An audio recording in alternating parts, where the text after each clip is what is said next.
Hey everyone, it's Peter Kerr from Daydream Nation, and I've got special guest Martin Popoff from Bravewords and Sea of Tranquility back. How's it going, Martin? Pretty good, Peter. Looking forward to this one. Sounds Absolutely. fun. Absolutely. So, what we're going to do tonight is cover the topic of artists that have been influenced by themselves. So, it may be an artist that has had a very long career.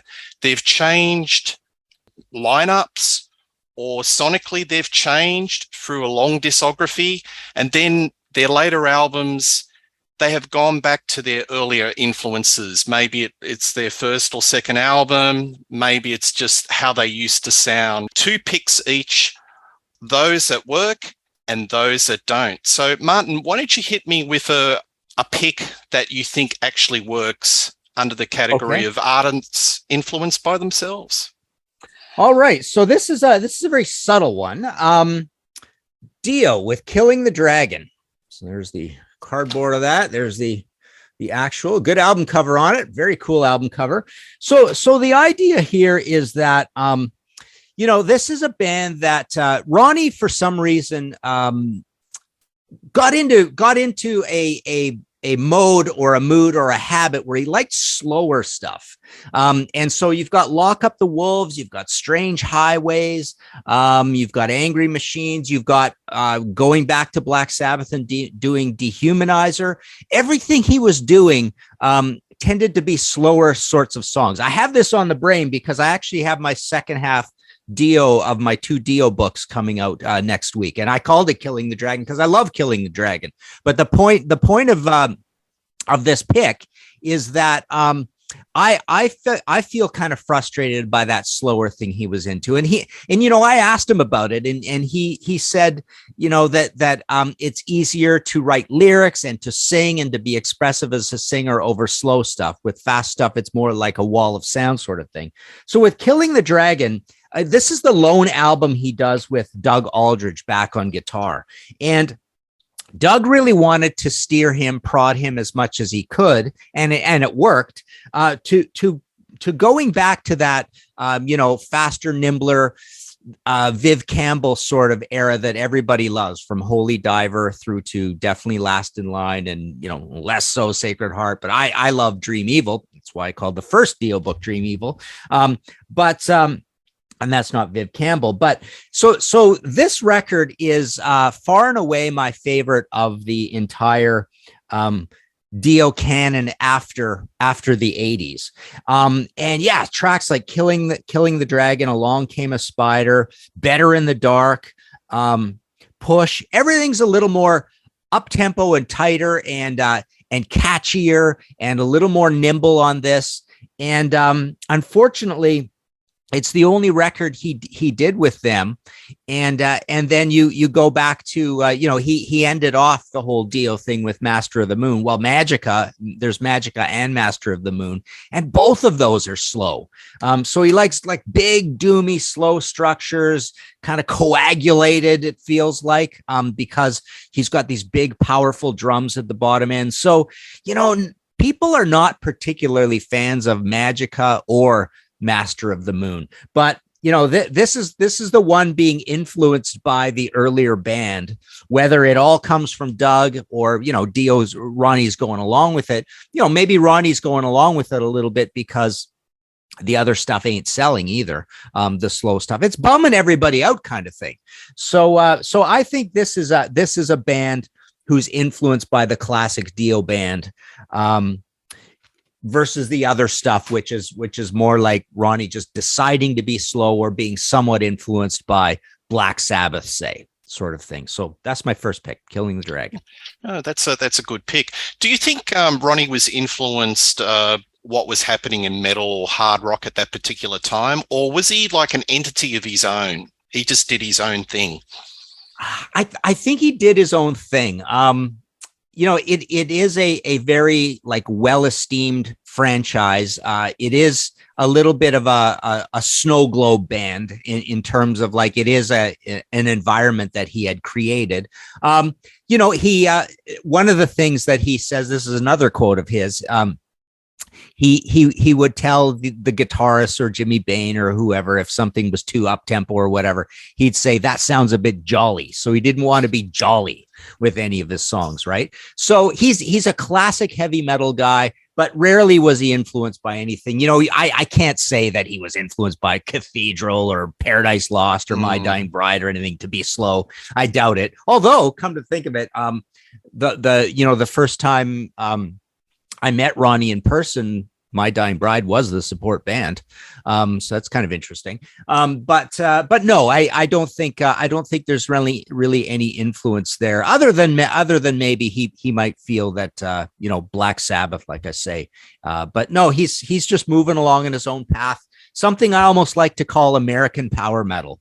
Which is a different, an early form of power metal. He's part of that with Holy Diver and Last in Line. And then he kind of continues it on. So he's basically a traditional metal act of one form or another. Very conservative, basically. Absolutely. Well, and it's debatable that he was part of, Richie Blackmore's Rainbow that invented power metal. So he's part of that history. Exactly. No, yeah. That's a great pick. All right. Well, I'm going to go David Bowie. So David Bowie and The Next Day. So this dropped in 2013. It was a surprise because David Bowie hadn't put an album out since 2004. He had a heart attack on stage and he was basically semi-retired. Did maybe a couple of live shows with Arcade Fire. I think he appeared with Dave Gilmour on a show. But anyway, this came out of nowhere. A song that dropped was Where Are We Now? And this album is just a joy to behold, but when you listen to it, it's definitely somebody that's looking backwards and it's definitely influenced by his early works. This is a special edition CD. I don't know if you've got the album, but it's actually, the cover is a merge between Heroes and it's got like a white square on front of it. I will put it up on this clip for everyone to see it because I've only got the special edition and it's just got The Next Day. So just explaining that. But if you listen to it, like the first song, The Next Day, it sounds like it's just straight off Scary Monsters. And even the lyrics are kind of very dark. And I'm sort of thinking, was he aware that he may have had cancer or he wasn't well and it was a race against time? Because it's one of those albums that's definitely looking at his past. So I'm looking at the lyrics of The Next Day. Here I am, not quite dying, my body left to rot in a hollow tree. Its branches throwing shadows on the gallows for me, and the next day and the next and another day. Very dark. Then you go to The Stars Are Out Tonight. That sounds like it could have been on Scary Monsters or Let's Dance. Where Are We Now? That's a magnificent song, Martin. It's a beautiful ballad, and it's basically him reflecting about his time in Berlin with Iggy and just all the places and the atmosphere of that late 70s period. And he's got he's really fragile in the vocals, very emotional, and it's just a compelling listen. Valentine's Day, that sounds like it could be on a Ziggy Stardust album, singing in that sort of timbre. And you've got Earl Slick on guitar. If You Can See Me, I Can See You. It's got that drum and bass. It reminds me of Earthling, where he was going through that drum and bass routine. Yeah. I'd Rather Be High. You Could Feel So Lonely You Could Die. Ziggy Stardust. Again, it's melodramatic. It sounds like something off the Spiders of Mars. And it even has little snippets of Rock and Roll Suicide and the drum beat of 5 years right at the end. So this is an album, to me, that is very much influenced by his earlier work. And we know what happened. Black Star, that was his last album, which is a stone cold masterpiece. That wasn't quite looking forward. That was like he was listening to a lot of rap music. He was listening to a lot of jazz. And I think he was, I've got a limited time on this earth and it's a race against time. Let's do it. But this album, the second last album, I think he was definitely influenced by his other work. And I've got a suspicion that he may have been aware that he may not be, being on this mortal coil for much longer.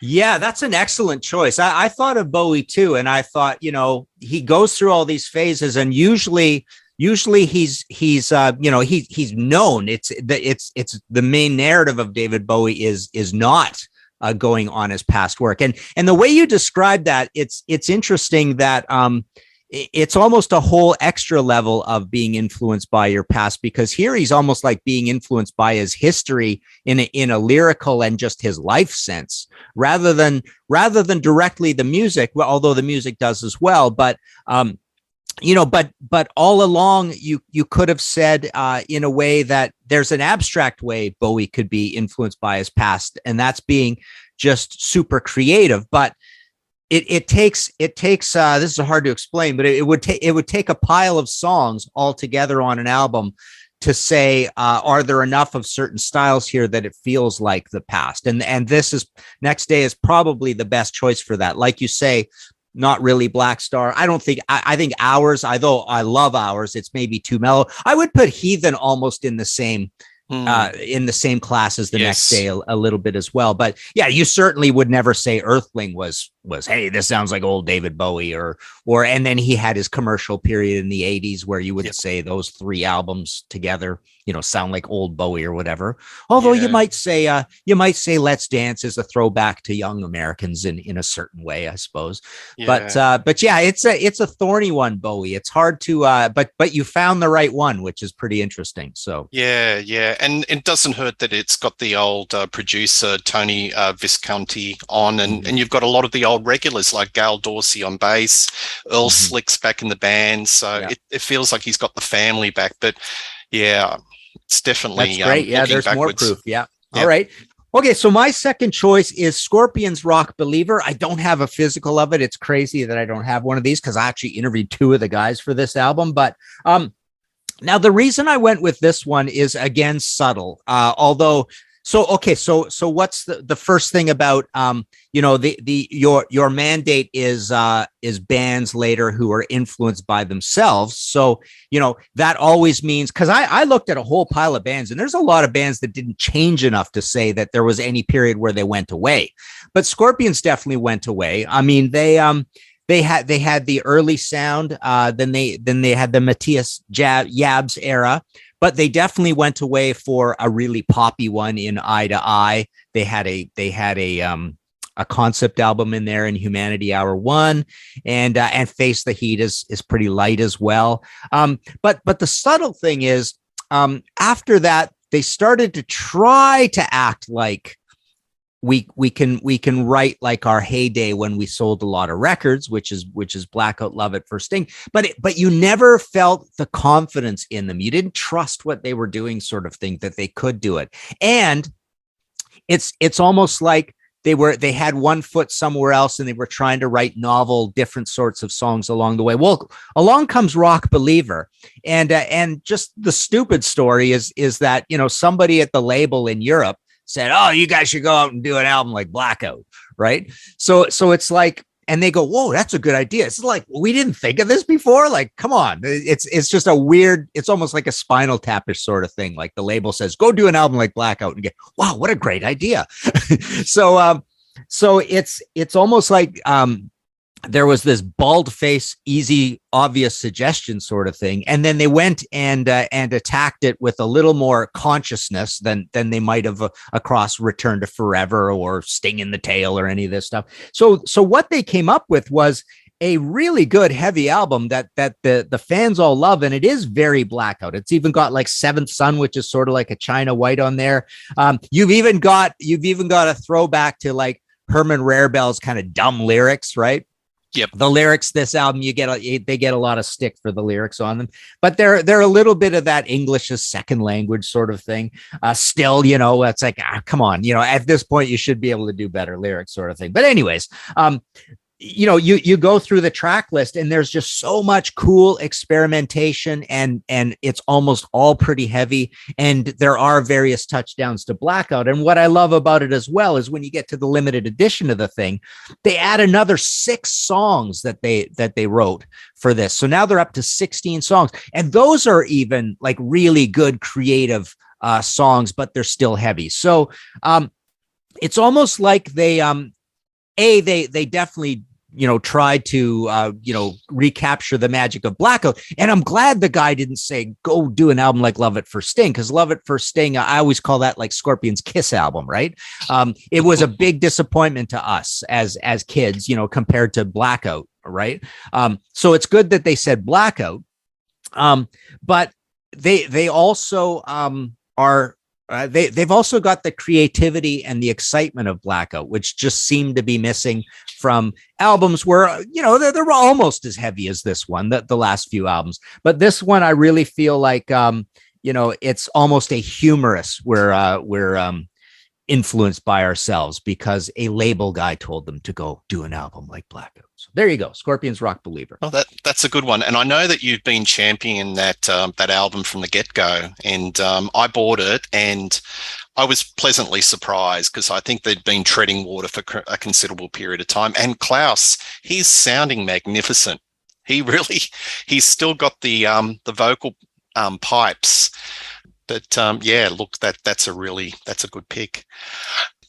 I'm going to pick another out. This may be an obvious one. I'm going to pick Van Halen, A Different Kind of Truth. So this was the very final album of this band. David Lee Roth was back in the band. Wolfgang took over the Mike Anthony part. I love it because it really feels like it's going back to that early Van Halen party sound. It feels like 1978. And in fact, it probably goes back even further to 1977 and 1976, considering that 3/4 of the album is actually demos where they went through the vault, picked up all these different demos, and David Lee Roth put his own sort of lyrical touches to it.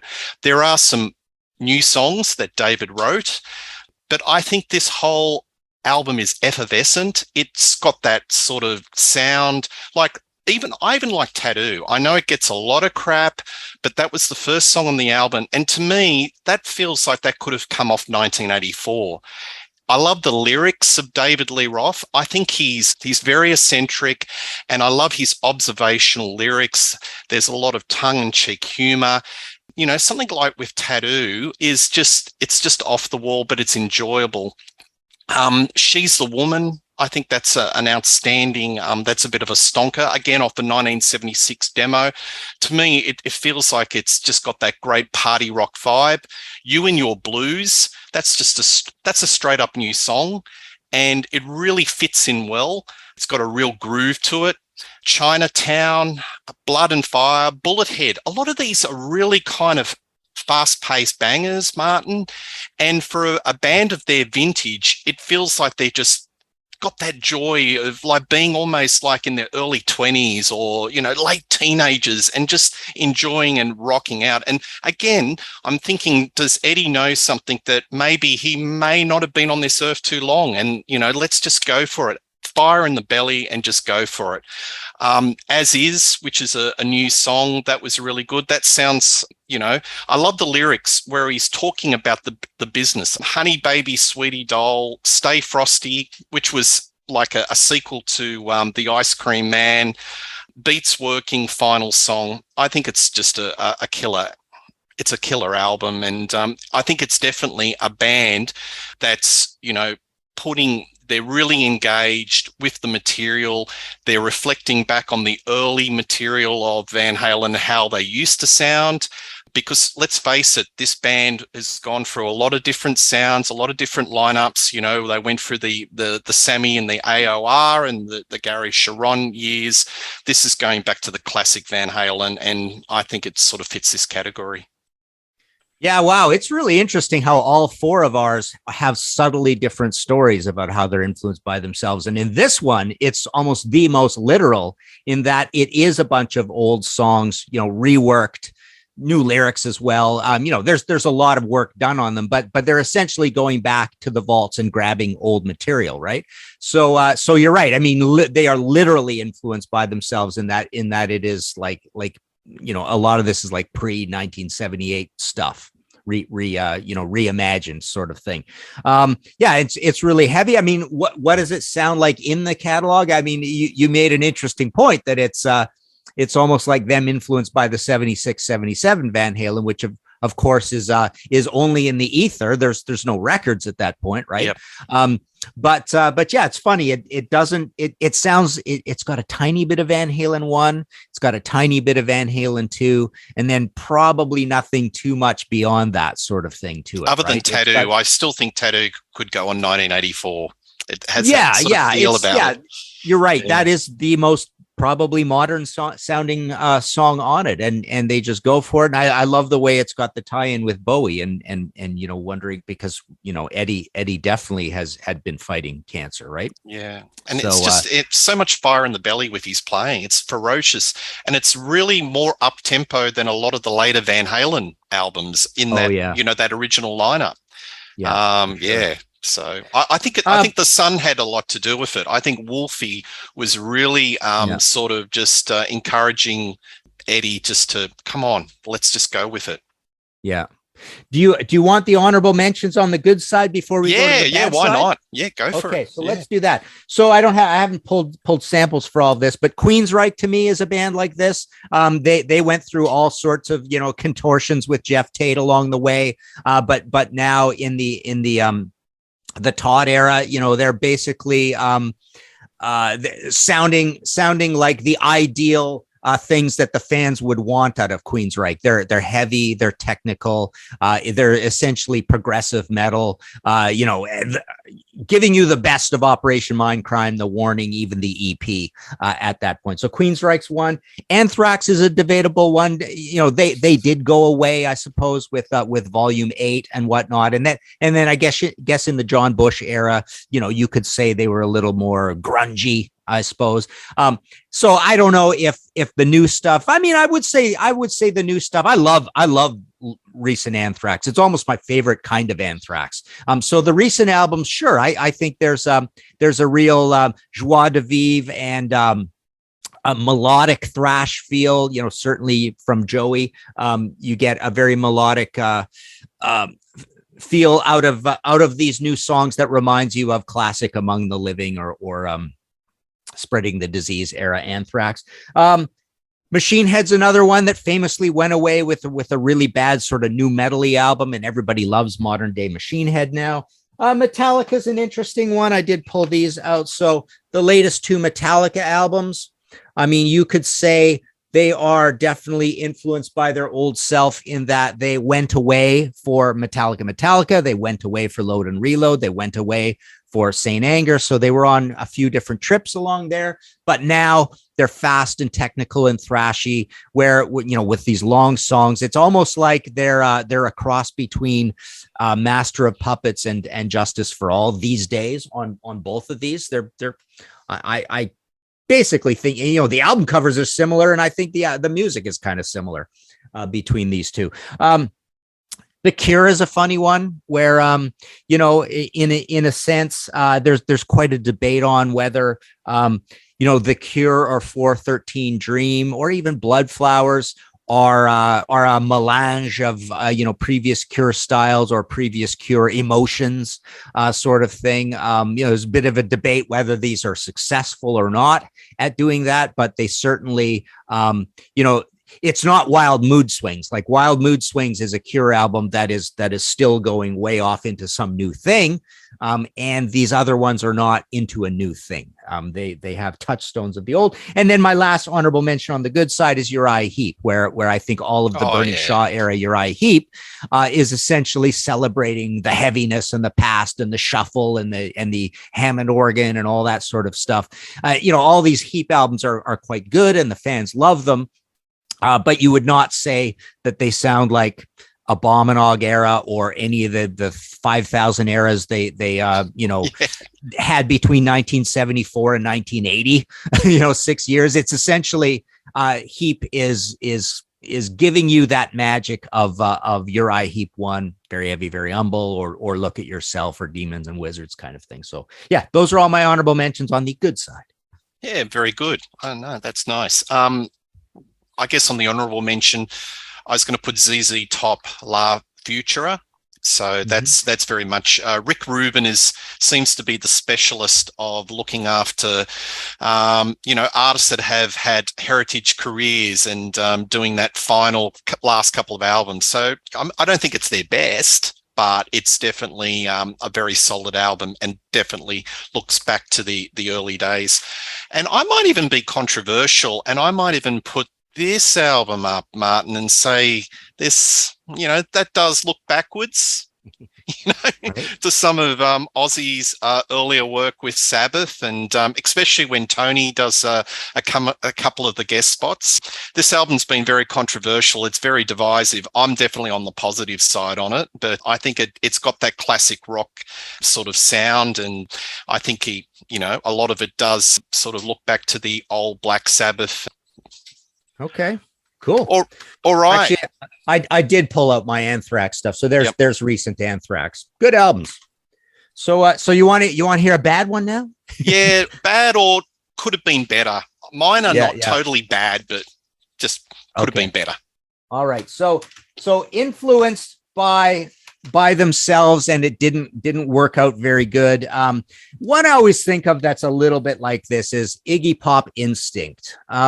So Iggy Pop basically is like a David Bowie and has tried so many different things, and usually I'm on board and I'm digging it, and I don't like blah blah blah and that kind of era. But I mean, he's got the black and white Berlin era and those goofy later albums, which I really love. I'm a big champion of New Values and whatever it's called, Bang and those Arista Days albums, even Zombie Birdhouse to some extent. But so what happens is Iggy, the last time he made a heavy album was basically Raw Power. There'd been nothing in between. So it's one of these things where it's like, on paper, what a great idea, make a heavy album. And the fans definitely, if you asked every single fan, they'd say, oh yeah, give us an album like Raw Power again, sort of thing. So he's influenced by himself. He's influenced by his notorious past as a hard rocker, the first two Stooge albums and Raw Power.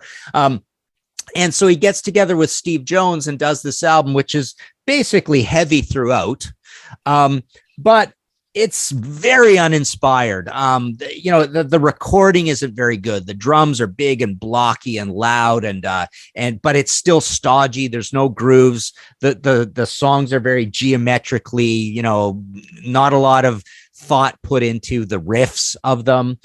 Steve Jones solo albums are a little like that as well, but one or two of them, one of them are actually quite good. But I think the writing all across this album, I was very disappointed. I mean, I wanted a heavy album like everybody else, but Cold Metal is a decent song, but High on You, Strong Girl, Tom Tom is horrible on this. Power and Freedom, Tough Baby, Squarehead. It's got titles you think that are going to work out pretty good. This is Iggy Pop doing this, and you got this great album cover, and it's like, hey, everything's going to be great on this. But so this is Iggy influenced by Raw Power with none of the inspiration of Raw Power. So that's my first choice. Yeah, I think it's a little dull, that album. I saw the tour. I saw he came out to Australia on the back of that tour. He was great. But that album, it's quite unmemorable. Other than Cold Metal, I think that's a good song. But other than that, I think it's a bit Dullsville, a bit square. Oddly, I saw that tour as well. That's so weird. I saw him around 80, 88 or whatever. Is this 88? What is it? Yeah. 80, 88. Yeah. So I saw him around that time as well in Vancouver. I was living in Vancouver at the time, but I don't remember. It was great live, but no, that was a bit dull. Yeah. All right, I might be a little bit controversial. I'm going to go to the one that I was a little bit disappointed and was clearly influenced by their earlier work. And this band is, basically, debatably single-handedly invented heavy metal. And I'm talking about Black Sabbath, and I'm talking about 13. So this album, I found it a bit disappointing. Funny, why do I have a copy of this out as well? Oh, well, we'll go tag team. It's only an honorable mention for me, so go ahead. That's all. That's okay. Well, I've got a theory about metal albums. I think any metal albums that are longer than 45 minutes, it gets into the trail off, and it's a little bit, unless they have something interesting to say and there's a lot of variation, it becomes a bit of an ordeal. Metallica have been guilty of that, and I'll talk more about them later. But this album clocks in at 53:34. It's too long. The songs average about 7 minutes. And to me, it's missing something, Martin. I know Rick Rubin, when he was in front of the band, he made them listen to the Black Sabbath, the debut. And, Ozzy couldn't understand why, but he said, Black Sabbath is a blues band, listen to this album. And that was the modus operandi for this whole album. Go back to the blues. So to me, Black Sabbath, the sweet spot for me in Black Sabbath is Sabotage. I love the riffage. I love the dirty sounding, dirty riffs, the catchiness, the darkness. The production's too clean. It's too sparkly. It meanders. Lyrically, it's interesting, but it's not memorable. The only song on this album that I can remember, and I've been playing this a lot lately in preparation for this show, is God Is Dead. And interesting, when I saw Sabbath do this tour, the 13 tour in Australia, they played a couple of the numbers, immersed it with the rest of the Sabbath material, and it stuck out like the proverbials, comparative to the other material. It was sort of like a little bit of a lull in the performance. So I've got issues with this album. I know Brad Wilk is playing well. He's trying to do that Bill Ward type of percussive drumming, but it's just not quite the same. And as I said, look, I find that, Tony Iommi's solo albums, or even more of the later Sabbath albums, the riffage is much more compelling and interesting. Probably the best song on the album is the bonus track, Mathademic. That has a little bit of interest. That's a bit riffy, but the rest of it, like End of the Beginning, that sounds like Black Sabbath. It's like a direct zero copy. Loner sounds a little bit like NIB. It goes on and on. It's clearly influenced. Rick Rubin's got the, here's the album, Black Sabbath, let's try to imitate it. And it's taken a little bit too far, but there's some magic that's just missing. What are your thoughts on this? Yeah, that's why I had it out as an honorable mention. I totally agree. I just feel like you can't be in, you know what? This album, I'm almost going to say the same thing about. This was an honorable mention as well, and this is more or less unrelated to the Iggy Pop discussion, because I feel like you can't be influenced by a really old raw punky self, because and it's more pronounced here because how do you do a modern day album that is influenced and has the magic of old Stooges? Like it just can't be done. And I think punk bands are always going to have that problem as well. There's too much atmosphere. There's too much history. There's too much context that you can't recreate, 30 years later sort of thing. And so this idea of Sabbath trying to do old spooky original hippie Sabbath when no one else was doing it, and they were the inventors of it, and there wasn't much heavy metal around, and they were the only band doing a certain thing. You can't go back and recreate Black Sabbath or Paranoid or whatever. No. They were after sort of thing. So it sounds like you don't have the confidence in them to be able to pull this off.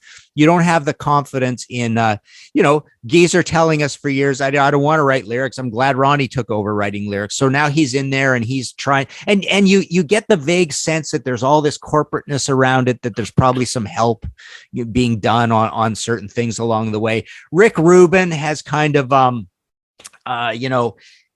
blown his goodwill with too many bands complaining about him, saying he doesn't do any work really and all this stuff. And it's like, there are hits, but there are also misses. And, so it doesn't feel like Nobody's sold that this idea of Rick Rubin is a great idea, because basically Rick Rubin has, his reputation is not that great. These, having this brilliant idea is like the fans are going, well, that's a typical thing for Rick Rubin to do. It almost seems like, yeah, that's probably something he would suggest. And then he carry through? Not really. Like you say, the production's really sparkly and all this. And it's a safe version of that super wild creative thing. So it's like, the reins are pulled in a little bit, sort of thing. No danger. He's in LA. Everybody's in LA, Ozzy lives there. So all these different things conspire to make you not believe that they're going to be able to do this properly. Yeah, look, I like to hear my Black Sabbath recorded in a dungeon. It's got to be dank and dark, and like maybe sort of really primitive equipment. And I don't get the feel with this album. It was majorly disappointing. Yeah. Anyway, all right. So my second choice is along a similar lines, or a band with a similar past, Judas Priest with Ram It Down. So the idea here is that, Priest essentially invented the entire package of heavy metal, where it's a visual and a costume look and lyrics championing heavy metal and all this sort of stuff, with Unleashed in the East and Hellbent for Leather and British Steel. Literally, the album was called British Steel, and they're the grandfathers of the new wave of British heavy metal at this point. So Priest are this complete metal package. They do a few albums that are like the Mortal. That's another long story, but a little more mainstream metal albums. And they do Turbo, which is like their hair metal album. So they are trying something different. But then they say, oh, let's go back and be influenced by Judas Priest, the absolute champions of heavy metal in every way. And so they do this album that is basically an album about being heavy metal. It's just, ram it down, heavy metal, come and get it, hard as iron, all this sort of stuff. So it's basically them saying, it's almost them saying Turbo was a mistake, and we're going to revert. We're going to correct. We're going to overcorrect. The drums on it are all electronic drums. So pretty soon they're going to lose their drummer that they've had for 10 years. It's just heavy for heavy's sake. No one really liked any of the songs. You've got the disastrous cover of Johnny Be Good on here, which is same lyrics but different music. Monsters of Rock, I'm a Rocker. So it just felt like a bunch of songs that didn't really need to be written, uninspired, but them just saying, hey, we're the fathers of heavy metal. Let's reclaim this territory. And they weren't doing it in really a sincere way. Yeah, well, I think that's one of their worst albums. Did you know that Don Airey played a keyboard line for a lot of the bass tracks in that album? That blew me away. Yeah, I vaguely remember that story. Yes. Yeah. It's out on YouTube, and they've actually isolated the bass track. I'd like to hear that. I don't know what they're doing, but no, that's a good pick. I'm going to shift into a different sort of style of music. So I'm going to talk about this band that has been bandied as the saviors of rock, the biggest band in the world, blah, blah, blah. I grew up with this band, Martin. They were the People's Band, and they started off as post-punk. Their guitars were very sort of, probably influenced by Gang of Four, very sort of spiky guitars. They were very political, very much into the social consciousness lyrics, and I'm talking about the supergroup U2. So U2, they went through their phases. They had the Joshua Tree. They reinvented themselves. They got Brian Eno in, did Achtung Baby. My opinion, it's a bit of a masterpiece. And they were like, did this fantastic live show. It was, all these different mixed media. It was just wonderful. They continued on this electro dance vein, and they put out an album called Pop. This bombed severely. It stiffed at the end of, I guess when they were looking at the results of the sales. they got into what you would call let's try harder. I think you do it with metal bands like Let's Go to Toronto and Try Harder. Vancouver. Well, Vancouver, sorry. So in this case, they put out an album called All That You Can't Leave Behind. So this album, basically, they're trying to recreate that old U2 sound. The chiming edge, the echoey edge guitars, that sort of U2 sounding songs. So it starts off with Beautiful Day, which was an uber hit. Then they had another one, Stuck in the Moment You Can't Get Out Of, which was a tribute to Michael Hutchence. The third one was Elevation, Bang, Bang, Bang. And this is in the era where all the singles in the 90s or late 80s, they used to top load the albums with all the singles. But when you get into the rest of the album, it becomes increasingly dull. You've got Kite, In a Little While, Wild Honey, it's kind of serviceable, all these mid-tempo songs. And to me, they're trying to recapture that magic, but they're being very, very conservative. And, if they're influenced by themselves, this is an idea of a band that they're going back to their past and they're going to that original sound, but they're playing it ultra safe, and they're not going, for that experimentalism. They're not trying to push the boundaries. It's going into the, let's go to Vancouver and try harder. And in the end, it's just terribly conservative. I think U2, a lot of people with this particular album, Martin, put on the rose-colored glasses because of, Beautiful Day was such a huge hit, and also Stuck in a Moment You Can't Get Out Of. They just sort of, they relate that to this album and think, oh, okay, this is the album where U2 made a comeback. But a lot of the songs of this album are quite empty. They're kind of arena rock empty. The subsequent albums, were even worse. How to Dismantle an Atomic Bomb, No Line on the Horizon. And then you had that disaster where you had the Songs of Innocence, the album that nobody wanted in their Apple iPhone. And I think a lot of people just any goodwill that they had towards U2 just completely sort of evaporated. And I've always had an issue. It's been a bit of a yin and yang with this band. Like, on one hand, they do some beautiful, brilliant pop songs or rock songs, but on the other hand, they've got this complete pomposity that we are, when they put out this album, Martin, they said, oh, we're going to reapply to be the best band in the world. I mean, to me, that sort of kind of ticks me off. It's sort of arrogance. And I think I've got a sort of a love-hate relationship with this band. And I think when they put that Songs of Innocence and it was in the Apple, sort of phone, that's when I put a red line through U2. Now, apparently, Bono has got a biography that's out, and he says that they're going to hit the recording studios and they're going to make a noisy, uncompromising, unreasonable guitar album. So who knows? Maybe they'll get some loose ground. But this is the album that I think was, sort of triggered the downward spiral into empty stadium rock. Excellent choice. I mean, because this is a monster band. Everybody knows them, and it's a perfect example of a band that eroded, like you say, their goodwill for that specific reason, but have eroded their reputation for the reason of this episode. I mean, it's literally this idea of going back and playing safe, is just seen as a negative, period. And all sorts of, deep music fans and even casual music fans all kind of know this narrative that like U2 has kind of tried to recapture their old thing and go back. And they've left that, whether it worked or not at the various spots along the way. I personally don't like any of those Get Out of the U2 sound albums.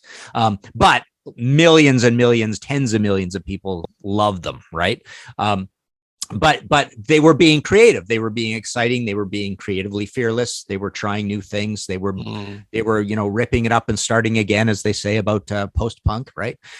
So yeah, excellent choice. On the negative side for me, for honorable mentions, one that I wanted to mention is the whole idea. I was trying to figure out, okay, so when Yes leaves the Trevor Rabin years and they go back and we get Union and we get Anderson, Bruford, Wakeman, Howe and stuff, and they're trying to be proggy again. Did that all work?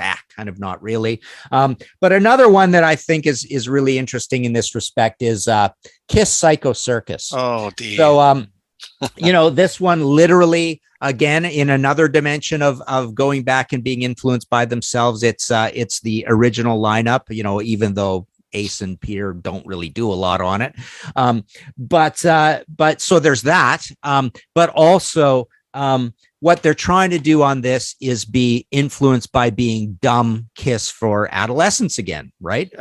They're trying to. I think Revenge is a really, really good, high quality, go to Vancouver and try harder sort of hair metal album, and then Carnival of Souls we know is them trying something different and trying to be grungy, and I quite like it actually, but a lot of people didn't like that attempt at doing this thing and seeing it as cynical, and it was cynical, but this is definitely a return to let's write dumb and let's write 10 short songs and barely make it even an album length, right? And tick off a bunch of boxes. And there's a Beth on here. I can't remember which one it is. Raise I finally found my way. I think it is. So yeah, they're ticking off boxes of old Kiss. So they're definitely influenced by old Kiss and literally influenced by bringing back the two the old guys just so they could put their name on the back cover kind of thing. Figureheads. Yeah, and then go do the reunion tour, put on the makeup. So they're doing that as well. That's another way of coming back. But it's just not a successful album. Nobody really likes this album very much, and it is very annoying that it's kind of going back to Rock and Roll Over and Love Gun, basically. Maybe a little Dress to Kill, Hotter Than Hell, whatever.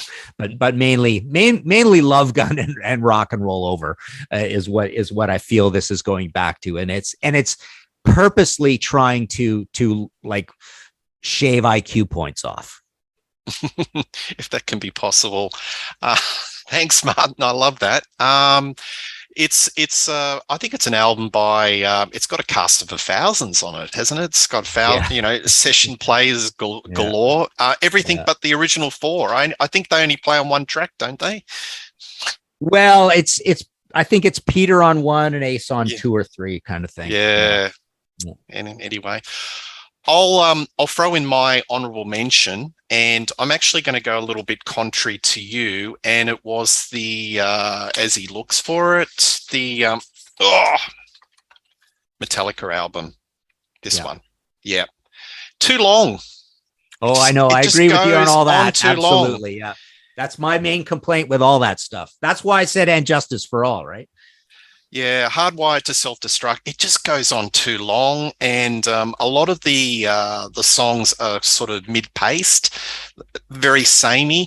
I think the first couple of songs are "Moth to a Flame." That's a good song, but it's just too long. And Metallica, their last couple of albums, they have just crammed every single bit of music into the 78 minutes that are possible in a CD. And my rule of thumb for a metal band, 40 minutes. That's what makes those first couple of albums so special for Metallica, because they were to the point. They had that punky attitude. They had fire in the belly. I mean, yeah, some of this does thrash, some of this does rock, but it's just too long and it becomes fatiguing. Yeah. So I don't think it works purely on the length. Well, yeah, and it's almost comical that okay, let's try this riff out. Okay, didn't work. We won't make a song out of that. Let's go with that riff. Let's go to that riff. So 6 riffs in, the singing starts, right? So yeah, and there's more later on, right? So it's like, yeah, you would have wanted them to choose the best stuff, knock it down to 4 minutes. Give us 12 4-minute songs. Hey, come back 6 months later with another album, right? But you don't have to make every song 8-9 minutes and have literally 17 riffs in it, right? Absolutely. Yeah. Well, thanks for that, Martin. That was a gas tonight. That was fun. We covered a lot of territory, a lot of older bands, but look, it just goes to show rock does eat itself. It keeps on recycling and and it comes to a point that if you're an artist, just go back to your earlier work and just put it out again. Yeah. So everyone, please like and subscribe to Rock Daydream Nation. You can see Martin on Sea of Tranquility and a ton of other shows. He's got a lot of great content and brave words. And we'll do another show pretty soon. Cheers. Sounds good. Thanks again.